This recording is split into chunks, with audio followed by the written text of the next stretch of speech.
So I had an interesting conversation on the M3 Live broadcast, and it was about our moral litmus tests for those who are supposed to be blue on the Democratic side.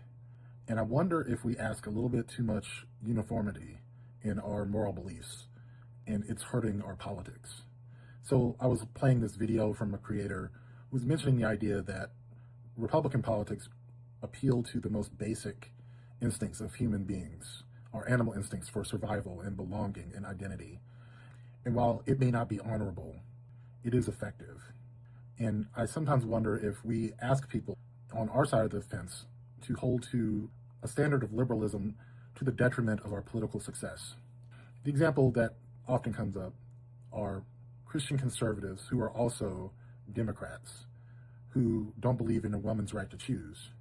Are we going to welcome them into the Democratic coalition? Or how about conservative people who don't believe in the rights of LGBT individuals to marry or to exist, really?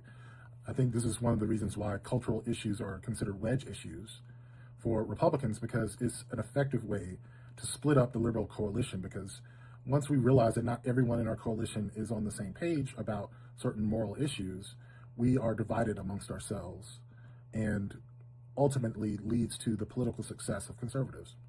I think there has to be a point at which we have to be okay with being in a political coalition with people who have fucked up, narrow-minded beliefs.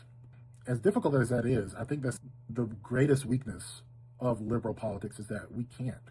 I see it all the time. I see people online going after people who I know are down for us in the most real way. But because they said something a little off, because they said something that wasn't completely on board with what is considered the moral and right thing to say, which I agree, but the pile-on, the excommunication, the sort of excising of them from our community because they said something wrong, because they don't conform completely with our moral standards, just feels counterproductive. And is the reason why, even though the majority of Americans believe in a social safety net, believe in healthcare, believe in climate change, we can't have nice things because we're divided. And in order for us to be less divided, I think we have to have a little more tolerance for stanky beliefs, for people who are going to get us the things that we need.